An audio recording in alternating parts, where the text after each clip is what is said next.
بسم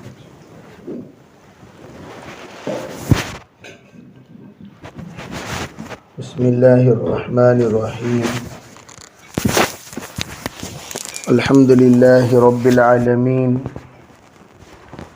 والصلاة والسلام علی سید الانبیاء والمرسلین محمد وآلہ واصحابہ اجمعین اما بعد فاعوذ باللہ من الشیطان الرجیم بسم اللہ الرحمن الرحیم ادع الى سبیل ربک بالحکمت والموعظۃ الحسنہ اللہم ایدنا بتأییدک اللہم ایدنا بتأییدک اللہم ایدنا بتأییدک یا رب العالمین۔ محترم معزز بھائیوں، بزرگوں، پردہ نشین محترم خواتین، دعوت کا کام یہ 5 شعبوں کے ساتھ جڑا ہوا ہے۔ 5 اس کے شعبے ہیں جس کا تعلق دعوت سے ہے۔ انبیاء علیہم السلام سب سے پہلے جب دعوت دیا کرتے تھے تو دعوت سے پہلے دعوت کا عنوان متعین کیا کرتے تھے۔ وَاعْلَمُوا أَنَّهُ لَا إِلَٰهَ إِلَّا هُوَ۔ انبیاء کا یہ نظام ہوتا تھا، جان لیجئے اللہ کے سوا کوئی معبود نہیں۔ تو سب سے پہلے تعلیم دیا کرتے تھے، تعلیم توحید، اسی کو کہتے ہیں دعوت سے پہلے دعوت کی معرفت ہے، دعوت سے پہلے دعوت کا علم ہے، دعوت سے پہلے دعوت کی جانکاری۔ سب سے پہلے داعی کو چاہیے جس چیز کی دعوت دے رہے ہیں اس کے بارے میں ان کو معلومات ہو۔ اگر معلومات نہیں رہیں گے تو دعوت ناقص ہو جائے گی۔ اسی لیے کہا جاتا ہے معلم جو ہوتا ہے وہ معلم تام ہونا چاہیے۔ معلم ناقص ہوگا تو متعلم بھی ناقص ہو جائے گا، معلم کامل ہوگا تو متعلم بھی کامل ہوگا۔ اسی لیے داعی یہ معلم کے آگے کا درجہ ہے، اس کا معلم کا حد محدود ہے متعلمین کی حد تک، لیکن داعی کا حد لامحدود ہے مدعو کے حد تک۔ مدعو انگنت ہیں، متعلم یعنی اسٹوڈنٹس یہ گنتی کے ہیں، آپ اسٹوڈنٹس کو گن سکتے ہیں۔ اگر آپ سے پوچھا جائے بتائیے مدعو کتنے ہیں، بے مدعو تو پورے عالم ہے۔ تو مدعو جب پورے عالم ہے، پورے عالم کے اعتبار سے جن جن چیزوں کی دعوت، جن جن باتوں کی دعوت، جن جن شعبوں کی دعوت ہم دینا چاہتے ہیں ان تمام شعبوں کا علم ہونا چاہیے۔ اسی لیے پروفیسر نادر علی خان صاحب رحمۃ اللہ علیہ ایک بات فرمایا کرتے تھے، داعی ان تمام چیزوں سے واقف رہے جو چیزیں عالم میں پیش آتی ہیں، پورے عالم میں، اس لیے کہ بھی عالمی کام کرنا ہے۔ گلی میں جو چیزیں پیش آتی ہیں اس سے واقف گلی کا داعی رہے، محلے میں جو چیزیں پیش آتی ہیں اس سے واقف محلے کا ساتھی رہے۔ اب مستورات کس کے مکلف ہیں؟ دیکھیے مردوں کی دعوت کا حدود الگ، مستورات کی دعوت کا حدود الگ۔ مستورات میں اللہ تعالیٰ نے اتنا ہی مکلف بنایا جتنے ان کے حدود ہیں۔ مستورات میں کیا حکم دیا گیا؟ وَقَرْنَ فِي بُيُوتِكُنَّ۔ حضرت مولانا داؤد صاحب رحمۃ اللہ علیہ فرمایا کرتے تھے مستورات کی تشکیل عالمی نہیں ہوتی، مستورات کی تشکیل عالمی نہیں ہوتی، ان کے عالم کے اعتبار سے ہوتی ہیں۔ دیکھو عام طور پر ہم عالم یہ سمجھتے ہیں کہ پوری دنیا، جب بھی کہا جاتا ہے عالمی محنت، عالمی فکر، دعوت عالمی محنت، لیکن ہم جو داعی ہیں ہمارا عالم کتنا ہے؟ جتنا ہمارے بس میں ہے وہ ہمارا عالم ہے۔ حضور اقدس صلی اللہ علیہ وسلم عالمی نبی، لیکن آپ کے بس میں صرف حجاز تھا، تو حجاز میں آپ کا سفر ہوا. آپ کا سفر پوری دنیا میں نہیں ہوا، آپ کا سفر جتنا بس میں تھا اتنا ہوا. تو پتہ چلا کہ عالم ہر انسان کا اپنے بس میں جو ہے وہ ہے. تو عورتوں کے عالم کیا ہے؟ اپنا گھر، اپنا پریوار، اپنا خاندان، اپنے بچے اور اپنے شوہر، یہ ان کا عالم ہے. اسی لیے فرمایا سسرال والے نکاح کے بعد ہر خاتون کے عالم ہے کہ وہ ساس کے اعتبار سے فکر کریں، اپنے نند کے اعتبار سے فکر کریں، اپنے شوہر کے اعتبار سے فکر کریں، اپنے گھر کے در و دیوار کے اعتبار سے فکر کریں، اور ایسی فکر کریں کہ ان کا عالم مکمل داعی بن جائے. تو اس کے لیے کیا فرمایا گیا کہ مستورات کے جو جذبات ہیں وہ جہاں بھی جائیں. جیسے مولانا داؤد صاحب ایک مرتبہ کارگزاری لے رہے تھے، پوچھا کیا ارادے لے کر آئے بھائی؟ تو مردوں نے کہا حضرت تقاضے پہ چلیں گے. مستورات نے بھی کہا ہم تقاضے پہ چلیں گے. تو حضرت نے فرمایا تم کیا تقاضے پہ چلو گی؟ تقاضے پہ چلنے کا ارادہ مستورات میں پیدا ہونا یہ دعوت کی گمراہی ہے. یہ کسی گمراہی ہے؟ دعوت کی. مستورات ترتیب پہ چلیں گی اور مرد حضرات تقاضے پہ چلیں گے. مرد حضرات کی تشکیل کی طرح مستورات کی تشکیل نہیں ہوتی. مستورات کی تشکیل تقاضے پہ نہیں ہوتی، مستورات کی تشکیل ترتیب پہ ہوتی ہے، اور مردوں کی تشکیل تقاضے پہ ہوتی ہے. تو حضرت نے فرمایا گھر گھر جانے کی نیت نہ کرو، اپنے گھر کو بنانے کی نیت کرو. گھر گھر جانے کی نیت نہیں بھائی ہر مہینہ 10 دن کا ارادہ کر لیے مستورات، کیا تقاضے پہ ہم چلیں گے، تقاضے پہ ہم چلیں گے. فرمایا یہ جو نیتیں کر رہی ہیں یہ اپنے آپ کو کاہل بنا رہی ہیں. کتنی دور کی سوچ سے دیکھیے، وہ اپنے آپ کو کاہل بنا رہی ہیں. اور آپ اپنے عالم میں محنت کریں. اپنا عالم اپنا شوہر، اپنا عالم اپنے بچے، اپنا عالم اپنا سسرال، اپنا عالم اپنا گھر، اپنا عالم اپنا پریوار، اپنا عالم اپنے سے تعلق رکھنے والے. جو ہم سے تعلق رکھتے ہیں یہ ہمارے عالم ہیں. حضرت مریم علیہ السلام کے والدہ محترمہ نے دعا مانگی تھی، یا اللہ میں منت مان رہی ہوں کہ جو بھی بچہ میرے پیٹ میں ہے اس کو میں وقف کر دوں گا تیرے لیے. اب لیکن بچہ ہوا نہیں، بچی ہو گئی.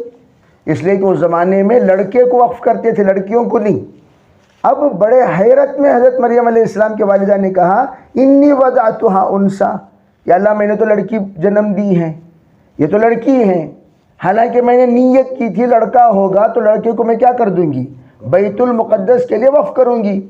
لیکن اللہ نے کیا کہا لیس الذکر کالانثی، جو لڑکی تیرے گود میں ہے وہ اس لڑکے کی طرح نہیں جو لڑکے کی تو نے منت مانی. اس سے کئی گنا زیادہ مقام رکھنے والی یہ لڑکی ہے. کیوں؟ فرمایا کہ یہ تو نبی کی ماں بننے والی، بھئی حضرت عیسیٰ علیہ السلام کی ماں بننے والی.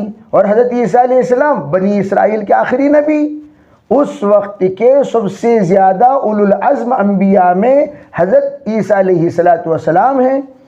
تو حضرت مریم کی والدہ کی دعا کا اثر بیٹی کے ذریعے سے حضرت عیسیٰ کے شکل میں اللہ نے قبول کیا. منت مانی تھی کون؟ نانی نے، لیکن اللہ نے پورا کیا کس سے؟ نواسے سے. عرب حضرت عیسیٰ علیہ السلام اکیلے تنہا پیدائشی نبی بن کر پورے عالم کا تقاضا پورا کیے. تو علماء کیا فرماتے ہیں؟ خواتین نیت کریں اپنے اولاد کی، خواتین نیت کریں اپنے پریوار کی، خواتین نیت کریں اپنے نسلوں کی، تو اللہ نسلوں کو عالمی بنائے گا. دعائیں کرو گی تم، محنت کرو گی تم، پابند بنو گی تم، اور بنائے گا اللہ تمہارے نسلوں کو. جیسے حضرت امام بخاری رحمۃ اللہ علیہ پیدا تو ہو گئے، نابینا پیدا ہوئے. حضرت امام بخاری کی والدہ بہت صدمے میں تھی. یا اللہ میں تو میرے بچے کو عالمی بنانے کی نیت کی تھی، علم کے اعتبار سے یہ ایک جبل بنے گا، پہاڑ بنے گا، مستند بنے گا، عالمی اعتبار سے اس کا فیض عام ہوگا، لیکن بچہ تو نابینا پیدا ہوا۔ نابینا ہمیشہ محتاج ہوتا ہے، نابینا ہمیشہ کسی نہ کسی کے سہارے کا محتاج ہوتا ہے، اور یہ محتاج بچے کو رکھ کر میں جاؤں گی کہاں، کروں گی کیا؟ بہت رویا کرتی تھی۔ 6 سال تک حضرت امام بخاری کی بینائی کی دعا کی انہوں نے، 6 سال تک۔ تو 6 سال پر اللہ تعالیٰ نے قبول فرمایا۔ حضرت ابراہیم خواب میں آئے اور آ کر کہا اللہ نے تیری سن لی، دیکھا تو مادرزاد نابینا کو اللہ نے بینا بنا دیا۔ یہ ماؤں کی دعاؤں کی طاقت ہے، یہ ماؤں کی دعاؤں کی طاقت۔ ماں کبھی اولاد کے سلسلے میں نا امید نہیں ہوتی، تو تمام ماؤں سے یہ درخواست ہمیشہ کی جاتی ہے کہ تم اپنی اولادوں کے سلسلے میں فکر مند بنو۔ تو دعوت کا کام ہمارا یہ آ کر جیسے کہ میں نے کہا 6 شعبے کا کام ہے، 6 شعبے۔ پہلا شعبہ کیا ہے دعوت کا؟ پہلے توحید، توحید جس کو ہم لوگ ایمان کہتے ہیں، جس کو ہم لوگ ارے بھئی ایمان کے معنی لا الہ الا اللہ محمد رسول اللہ کے حد تک ختم نہیں۔ لا الہ الا اللہ سے مراد کیا؟ اللہ کے تمام احکاموں کو ماننا۔ محمد رسول اللہ کا مطلب کیا؟ حضور کی تمام سنتوں کو جاننا اور چلنا، بھی دونوں ہیں۔ خالی لا الہ الا اللہ محمد رسول اللہ کی حد تک نہیں، تمام لا الہ الا اللہ کا جملہ ایسا ہی ہے جیسے نکاح میں نے قبول کیا، جیسے شارٹسٹ جملہ ہے نا میں نے قبول کیا، لیکن 50 سال تک ذمہ داری میں نے قبول کیا کہ نبھا رہے ہیں؟ ارے بھی 50 سال تک نبھا رہے ہیں، صرف نبھا نہیں رہے ہیں، اولادوں کی اولادوں کو بھی دیکھ رہے ہیں۔ یہ صرف میں نے قبول کیا کی ذمہ داری اللہ نے سمجھا دیا۔ بھئی تم نے کیا جرم کیا، اتنا بڑا بوجھ اٹھا رہے ہو؟ کچھ نہیں کیا جناب، میں نے قبول کیا۔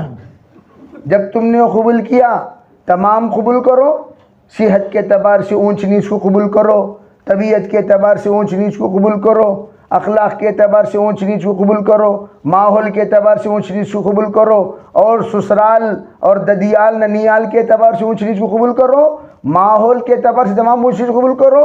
یہ تو رہی بات اپنے بیگم کی حد تک، پھر اولاد، اولاد کی اولاد، پھر ان کے سسرال، پھر ان کے جتنی بھی سمداوا رشتہ ہیں، ان سب کو تم قبول کرو۔ یہ صرف میں نے قبول کیا میں اتنی بڑی ذمہ داری آ گئی جو انگنت لامحدود ہے۔ اسی طرح لا الہ الا اللہ ہے۔ لا الہ الا اللہ کہنے کے بعد صرف کلمات پڑھتے ہوئے آدمی خاموش نہ رہ جائیں، جمیع ما جاء به النبی صلی اللہ علیہ وسلم کو ماننا لا الہ الا اللہ ہے۔ حضور جو پیغام لے کر تشریف لائے وہ سب لا الہ الا اللہ میں سما ہوا ہے۔ دوسری ذمہ داری کیا؟ جہاں قول ہے وہاں عمل ہے، اپنے آپ کو لا الہ الا اللہ کے تابع بنایا کرو، یہ ہماری دوسری ذمہ داری ہے۔ فرمایا ایک ہے دعوت قولی، ایک ہے دعوت عملی۔ دعوت قول کیا ہے؟ آپ نے زبان سے کہہ دیا ایسا کرو۔ دعوت عمل کیا ہے؟ کر کے بتایا۔ جیسے حضرت مولانا یوسف رحمۃ اللہ سے لوگوں نے آ کر شکایت کی، حضرت یہ لوگ کھانا کھا رہے ہیں، آدھا کھانا دسترخوان پر آدھا کھانا منہ میں، یہ کیا طریقہ ان لوگوں نے بنا رکھا؟ تو کیا کہا حضرت نے؟ فوراً اٹھے، تشریف لائے اور دسترخوان کا کھانا پلیٹ میں ڈال کر حضرت کھانا شروع کر دیے۔ جب کھائے تو سب لوگ بیٹھ کر کھائیں، تو حضرت نے فرمایا بھائی باتوں سے باتیں وجود میں آتی ہیں، کام سے کام وجود میں آتا ہے۔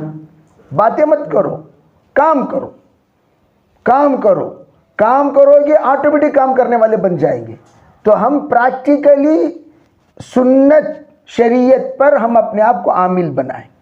حضرت مولانا انور شاہ کشمیر رحمۃ اللہ کے سلسلے میں کسی نے کہا حضرت مدنی کے پاس ایک گائے ہوتی تھی۔ کس کے پاس؟ حضرت مدنی۔ اور وہ اتنی عاشق تھی حضرت مدنی کے کہ حضرت مدنی جب حدیث کا سبق پڑھانے جاتے تھے وہ گائیں دہلیز پر بیٹھتی تھی اور ان کے ساتھ ساتھ چلتی تھی آتی تھی، اور حضرت مدنی کے لیے دودھ بھی دیتی تھی، سمجھے بھائی؟ تو وہ حضرت مدنی کی خوشبو اتنے حساسیت کے ساتھ محسوس کرتی تھی، تہجد کو مدنی اٹھتے تو وہ بھی اٹھ جاتی، تہجد مدنی اٹھتے تو وہ بھی اٹھ جاتی۔ تو خیر حضرت مدنی رحمۃ اللہ علیہ اور حضرت انور شاہ کشمیری رحمۃ اللہ علیہ ایسے اکابرین تھے ہمارے اسلاف کہ ان کو دیکھ کر سمجھ جایا کرتے تھے یہ بھی سنت ہے، یہ بھی سنت ہے، یہ بھی سنت ہے۔ تو ہم اپنا عمل ایسا بنائیں کہ ہمارا عمل خود سنت کی ترجمانی کرے، سنت بولنا نہیں، سنت کر کے بتانے کی چیز، سنت عمل میں لانے کی چیز۔ ہمارے اکابرین میں خصوصاً اس بات کا اہتمام ہوتا تھا کہ سنت کے ساتھ دعوت کا کام کیا جائے۔ ایک مرتبہ حضرت انعام الحسن صاحب رحمۃ اللہ اپنے ساتھیوں میں کہنے لگے، جتنے سنت پر تم عامل ہوگے اتنی تمہاری دعوت میں نورانیت ہوگی، جتنی سنت پر تم عامل ہوگے اتنی تمہاری دعوت میں نورانیت ہوگی۔ تو ہم لوگ سنتوں کا اہتمام کریں۔ تو یہ ہوا عملی دعوت۔ تیسری چیز کیا ہے؟ اخلاقی دعوت، ہمیشہ اپنے اندر نرمی پیدا کرنا۔ دیکھو شدت اپنوں میں اور لینت پرائیوں میں۔ حضرت عمر رضی اللہ تعالی عنہ اپنوں میں بڑی شدید، اپنوں میں کہ کس کے اعتبار سے؟ دیکھو شریعت پر عمل کرانے کے اعتبار سے، شریعت پر عمل کرانے کے اعتبار سے، لیکن دوسرے نئے ساتھی آ رہے ہیں ان کے ساتھ نرمی کا معاملہ کرو، ان کے ساتھ نرمی کا معاملہ کرو۔ اسی لیے مولانا یوسف رحمۃ اللہ کا ایک مشہور مقولہ ہے، پرانوں کے پاس وقت لے کر مت جایا کرو، وقت دے کر جایا کرو۔ اس کے پاس پرانوں کے پاس وقت دے کر، کیا مطلب؟ ہم آ رہے ہیں، بس وقت دے دیا چلے جائیے، جا کر جو بھی تقاضا ہے دعوت کی بات کیجئے۔ نئیوں کے پاس وقت لے کر جایا کرو۔ اور ہمارا الٹا ہو گیا، بے الٹا ہو گیا کہ نہیں ہوا؟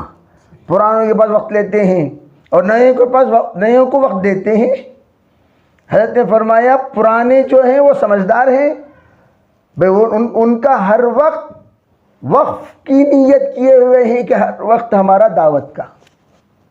نئے ساتھی وہ نئے ہیں، ان کو وقت دے کر جایا کرو۔ بھائی ہم وقت لینا چاہیے ان سے کہ ذرا بتائیے ہم آپ سے ملنے کب آئیں۔ ان کو وقت دے کر بھائی ہم آ رہے ہیں ملنے کے لیے، بس کافی ہے۔ تو اس سے کیا پتہ چلا کہ ہر ایک کے ساتھ اخلاق کا سلوک الگ الگ ہوتا ہے، ہر ایک کے ساتھ ایک ساتھ نہیں ہوتا۔ ایک بزرگ کے پاس ایک صاحب تربیت کے لیے تھے۔ دیکھیے پہلے زمانے میں دعوت میں تربیت ہوتی تھی، ہمارا کابر ہر چیز پر نظر، گنڈی کیا لگائے ہیں اس پر نظر، کیا رنگ کے کپڑے پہنے ہوئے ہو اس پر نظر، کس طرح تمہاری داڑھی ہے اس پر نظر، کس طرح تمہارا برقع ہے اس پر نظر۔ جس بنیاد پر ہمارے اسلاف یہ ہر ایک بزرگ کی شکل اختیار کیا ہوا رہتا تھا، ہر ایک نظر۔ اور جس وقت تربیت اور دعوت یہ دونوں الگ الگ ہو گئی، تربیت اور دعوت دونوں الگ الگ ہو گئی، تو پھر ہماری زندگی نمونہ بننے سے رہ گئی۔ پہلے کیا کہتے تھے؟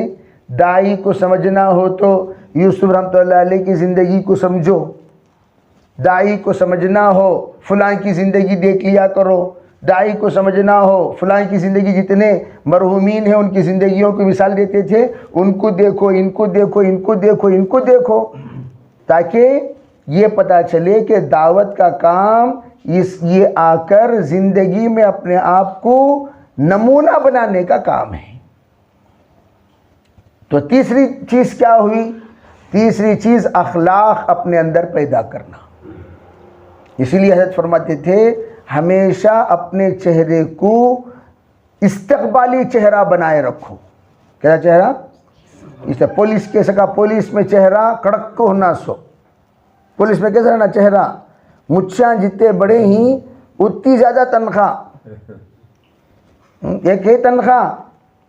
تمل ناڈو میں مونچھ جتنے بڑے ہوتے ہیں اس مونچھ کو پالنے کے لیے تیل کا خرچہ گورنمنٹ دیتی ہے، مونچھ کو تاؤ دے جو بنا کر تاؤ دے کر آپ جتنی بڑے اور اپنا چہرے کو جتنا روبدار بناؤ گے، اس پر آپ کو اسپیشل آپ کے لیے کچھ اسے کیا کہتے ہیں، جی ہاں سمجھے بھی، اعزازی تنخواہ، اعزازی تنخواہ باقاعدہ دیتے ہیں مونچھ کے لیے۔ تو چنانچہ وہاں پر پولیس صرف دیکھے گا بس، حالانکہ بھئی بعض لوگوں کا چہرہ بڑا روبدار ہوتا ہے، آواز پی پی والا ہوتا ہے، تو اس میں روب میں کافی اثر پڑ جاتا ہے، تو اس لیے وہ صرف چہرہ دکھانے کے چہرے ہوتے۔ تو لیکن داعی کا چہرہ کیسا ہو؟ استقبالی چہرہ۔ داعی ہمیشہ اس بات کا خیال رکھیں جو بھی آ رہے ہیں وہ ایک مرتبہ مل لیں تو بار بار ہم سے ملنے کو جی چاہے خود، تو دونوں میں فرق ہوتا ہے۔ تو یہ تیسری چیز اخلاقی اعتبار سے، اس لیے فرمایا کہ ہمارا کام شروع ہوتا ہے سلام سے، اور سلام سے پہلے ایسی محبت اور ایسی شفقت اور ایسی رحمت ہمارے اندر ہو، سلام کے بعد کلام کرنے کو جی چاہے۔ کیا بھی؟ سلام کے بعد کلام کرنے کو جی چاہے۔ تو یہ بھائی چوتھی چیز کیا ہے؟ علماء فرماتے ہیں چوتھی چیز دعوت کو اخلاص کے ساتھ کرنے کے عادی بنے، کسی سے لا یخافون لومۃ لائم۔ نمبر ایک، آپ بعض مرتبہ اپنوں کا مجمع ہوتا ہے، بعض مرتبہ نیوں کا مجمع ہوتا ہے۔ اخلاص کس اعتبار سے؟ بعض مرتبہ کوئی تعریف کرتا ہے، بعض مرتبہ کوئی توہین کرتا ہے، بعض مرتبہ کوئی عزت کرتا ہے، بعض مرتبہ کوئی ذلیل کر دیتا ہے، بعض مرتبہ کوئی مقام دیتا ہے، بعض مرتبہ کوئی مقام گرا دیتا ہے۔ ان سب چیزوں سے کوئی پرواہ لینا دینا ہمارا، مقام دینے والی ذات تو اللہ کی ہے۔ لا یخافون لومۃ لائم، صحابہ اکرام کی خصوصیت یہ تھی، کبھی بھی صحابہ عزت کیا میں جا کر آیا میری عزت نہیں کرے نا۔ حضرت مولانا رحمۃ اللہ کے زمانے میں 5 ملکوں میں دعوت کا کام شروع کرا کے ایک جماعت آئی۔ کتنے ملکوں میں؟ وہ زمانے میں تو، آج کل تو ہم جو زمانے میں ہیں یہ استقبالی زمانہ ہے، ہم جو زمانے میں ہیں یہ استقبالی زمانہ، اور وہ جو زمانہ تھا وہ استدباری زمانہ، کوئی استقبال نہیں کرتا تھا، سب مار کر بھگاتے تھے، جوتے بھی کھایا لوگوں نے، پتھر بھی کھائے لوگوں نے۔ آج عزت دے رہے ہیں، اسی لیے کہا جاتا اس زمانے کے 3 دن اس زمانے کے سال کے برابر ہیں۔ اس زمانے کے 3 دن، ایک ساتھی ہمارے پاس آتے تھے، بیچارے پرانے ساتھی تھے ماشاءاللہ، ایسے بزرگ، میں نے سمجھا کہ یہ بہت پرانے ہوں گے لیکن بڑے سلیقے کے اور بڑے با ادب، بڑے با تہذیب۔ میں نے ان کو کہا بھائی صاحب آپ کے کئی اسفار ہوئے ہوں گے، تو انہوں نے عجیب بات بتائی، نہیں مولانا میں نے میری زندگی میں صرف 3 ہی دن لگائے ہیں۔ کتنے دن؟ 3 دن۔ اور 3 دن میں میرے زندگی تو دور کی بات، میرے خاندان کا نقشہ بدل گیا۔ اور 3 دن، اب کے 30 سال والے بھی ویسے نہیں ہیں جتنے پابند وہ ہیں، قرآن کے اعتبار سے، نماز کے اعتبار سے، تکبیر اولیٰ کے اعتبار سے، سنتوں کے اعتبار سے، شریعت کے اعتبار سے، علم سیکھنے اور سکھانے کے اعتبار سے۔ تو میں عرض کرنا چاہتا ہوں دل بدلنے کے لیے، مولانا صاحب سے کسی نے پوچھا کام کب تک کریں؟ حضرت نے فرمایا جب تک تمہارا دل اور دماغ میں آخرت بس جائے تب تک کرو۔ کیا بسنا؟ ہمارا کورس نہیں ہے، کیا نہیں ہے؟ کورس نہیں، بھئی کورس یہ ختم ہو گیا، چیپٹر 1، چیپٹر 2، چیپٹر 3۔ لوگ پوچھتے نہیں اس وقت آپ دعوت کے کس مقام پر ہیں؟ میں پہلی صف کے مقام پر ہوں، دوسری صف کے مقام پر ہوں۔ مقام ہے ہمارا۔ مولانا عبید اللہ صاحب علیہ فرمایا ایک بڑا مجمع وہ ہوگا حشر کے میدان میں حاضر ہوگا جن کا نام داعیوں کی فہرست میں ہی نہیں ہوگا، حشر میں حاضر ہے۔ کیوں؟ ان کا کام تو تھا لوگ ہمارا جھنڈا گاڑے، جھنڈا گاڑ دیا گیا، نام چڑھا دیا گیا، لوگوں کے زبانوں پہ نام گنگنایا جائے، گنگنانا ہو گیا۔ جو جناب چاہ رہے تھے آپ کو مل گیا، جی مل گیا، اب چلیے بس ہو گیا تمہارا کام۔ اس لیے پروفیسر نادر خان صاحب کا ایک مقولہ ہے، حضرت فرمایا کرتے تھے نیکی کر دریا میں ڈال، قربانی دے اور بھول جا۔ یاد کر لینا ہمیں لوگ 1996 میں، 87 میں، 93 میں کیا بولنا چاہتے ہو؟ بہت بڑے ترم خواہ ہو، یہ بولنا چاہتے ہو؟ جو دیا کس کے واسطے دیا؟ نماز پڑھ لیے ختم، نمازاں گنلے کو بیٹھنا نہیں، ذکر کر لیے ختم، ذکراں گنلے کو، اتنے بار اللہ کا نام لیا، اتنے بار میں نمازاں پڑھیا، اتنے بار میں سانس لیا، سب گنلے بیٹھے رہتی کیا؟ قربانی دیا کس کے واسطے دیا؟ دیا بھول جانا سو، گنلے کو بیٹھنا سو نہیں، اتنے مرتبہ میرا بیرون کا سفر ہوا، اتنے مرتبہ میرا اندرون کا سفر ہوا، میں بہت بڑا پرانا ساتھی ہاں کوئی نہیں، سب نئے ہیں، اس لیے کہ ہر وقت ان کو اذان دی جا رہی ہے، اذان دینے کے بعد ہی تو نماز پڑھتے ہیں، اور ہر وقت تو دعا کرتے ہیں اہدنا الصراط المستقیم۔ پتہ چلا کبھی بھی تم گمراہ ہو سکتے ہو، کوئی بھی خیال، کوئی بھی سوچ، کوئی بھی تصور ہمیں گمراہ کر سکتا ہے، متکبر بنا سکتا ہے، ریاکار بنا سکتا ہے۔ اس لیے ہمیشہ اللہ سے مانگنا، یا اللہ بس سیدھا راستہ بتا، سیدھا راستہ بتا، کہیں میں خیالی اعتبار سے گمراہ نہ ہو جاؤں، تصور میں گمراہ نہ ہو جاؤں، سمجھے بھئی، کہیں میرا اخلاق بگڑ نہ جائیں۔ ہم لوگ ایک مرتبہ زبیر صاحب رحمۃ اللہ کے پاس بیٹھے ہوئے تھے، حضرت نے کہا تم لوگ کس کے پاس زیادہ جاتے ہو، بیٹھتے ہو، اٹھتے ہو؟ کہا حضرت ہم لوگ فلاں کے پاس، فلاں کے پاس۔ میں نے نام لیتے لیتے کہا مولانا موسیٰ صاحب کے پاس، تو حضرت نے کہا ہاں یہی میں سننا چاہ رہا تھا، کیا مولانا موسیٰ صاحب کے پاس کون کون بیٹھتا ہے؟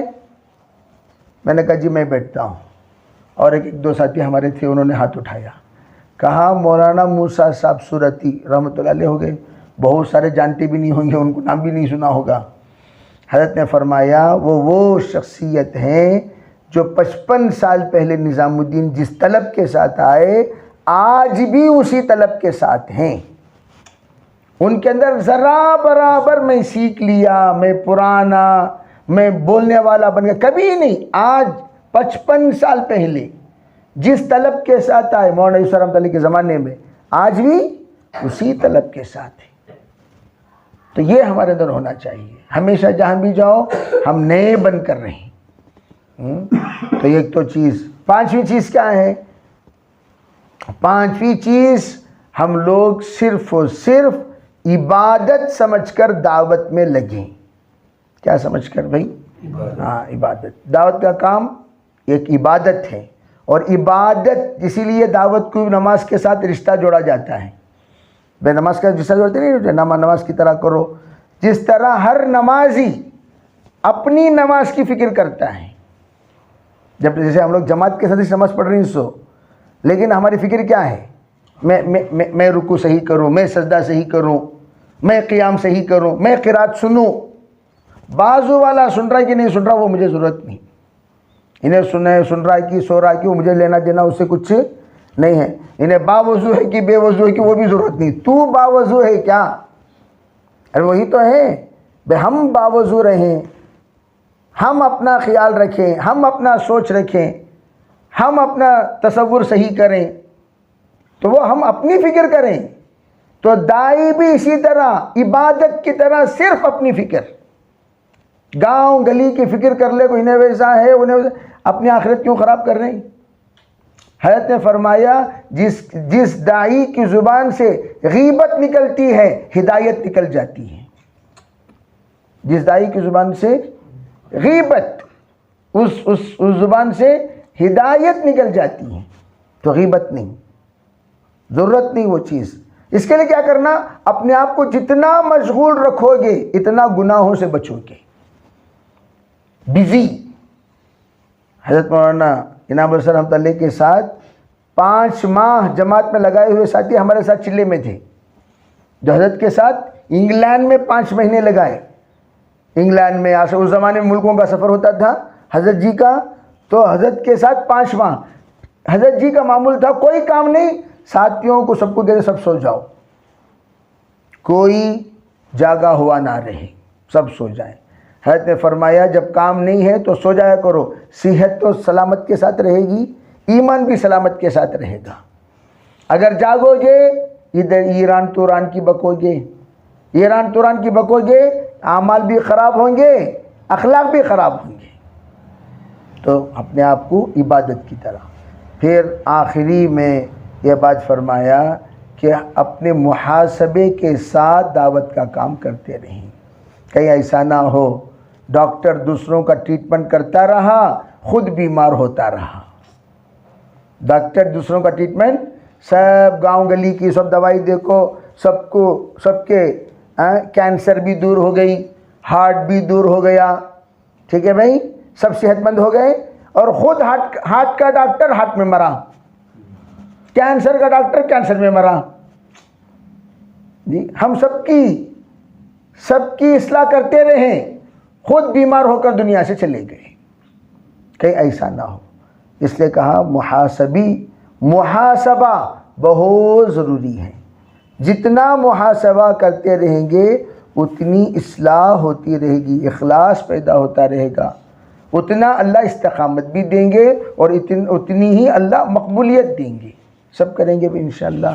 تو الحمدللہ اللہ تعالیٰ ہمیں کام میں قبول کیا، تو ہمارے تمام خواتین بھی مرد حضرات بھی نیت کریں جہاں بھی ہوں ہم لوگ انشاءاللہ ان صفات کے ساتھ کام کرتے رہیں گے۔ شہرت کا خواب و خیال میں بھی تصور نہیں آنا چاہیے۔ جتنا تم خاموش رہو گے اتنا ہی اللہ کے یہاں مقبول بنتے چلے جاؤ گے۔ بعض ایک مرتبہ حضرت مولانا انعام الحسن صاحب رحمۃ اللہ علیہ فرمانے لگے، ارے بھائی ہمارے ساتھیوں میں قطب کا درجہ، ابدال کا درجہ رکھنے والے ساتھی بھی ہوتے ہیں لیکن معلوم نہیں ہوتے، پتہ ہی نہیں چلتا ان کا مقام کیا ہے، ان کا مرتبہ کیا۔ ہمیں لوگ ان کو لائٹ لے لیتے، ہم لوگ ان کو لائٹ لے لیتے ہیں، ان کو کیئر بھی نہیں کرتے، ان کی عزت بھی نہیں کرتے، بلکہ بعض مرتبہ ان کی توہین بھی ہو جاتی ہے، ان کی حقارت بھی ہو جاتی ہے، بعض مرتبہ ان کے ساتھ ظلم بھی ہو جاتا ہے، لیکن ان کا مقام کیا ہوتا ہے؟ اللہ کے نزدیک قطب کا ہوتا ہے۔ اتنا مقربین بندوں میں ان کا ہوتا ہے، حسنات الابرار سیئات مقرب ہوتے ہیں، اللہ کے نزدیک بڑے ہی مقبول بندوں میں ان کا شمار ہوتا ہے۔ جیسے منشی اللہ داتا کے بارے میں مدنی نے فرمایا کہ آپ جس وقت آپ تشریف لائے تو میرے دل میں یہ بات آئی کہ آپ کو فوراً خلافت دے دوں، لیکن میرا اصول یہ نہیں ہے 3 دن قیام کرانے کے بعد ہی میں دیتا ہوں، تو اس لیے میں اب دے رہا ہوں۔ آپ اللہ کے نزدیک بہت پہنچے ہوئے ہیں، بھیج دیا۔ تو پہنچے ہوئے لوگ سادے سیدھے 350 پہنچے ہوئے لوگ جہاں ہنڈی وہاں میری منڈی بول کو کیا نہیں کرتے، چمچہ نہیں ہلاتے، کیا نہیں ہلاتے بھائی؟ سب توبہ کریں گے انشاءاللہ، دعا کرو انشاءاللہ اللہ تعالیٰ صفات کے ساتھ دعوت میں چلائے اور اللہ استقامت نصیب فرمائے، اور جتنے ہمارے بس میں ہیں اللہ ہم سے اور ہمارے نسلوں سے اللہ کام لے لے، اور اللہ تعالیٰ مخلصین بندوں میں اللہ ہمیں شامل فرمائے، اللہ تعالیٰ اپنے فضل سے اپنے کرم سے ہماری تربیت فرمائے۔ سب کریں گے بھی انشاءاللہ، اللہ تعالیٰ قبول فرمائے۔ سبحان اللہ بحمدہ، سبحانک اللہ، اللہم لک الحمد و لک الشکر، اللہم صلی علی سیدنا محمد وعلی آل سیدنا محمد وبارک وسلم۔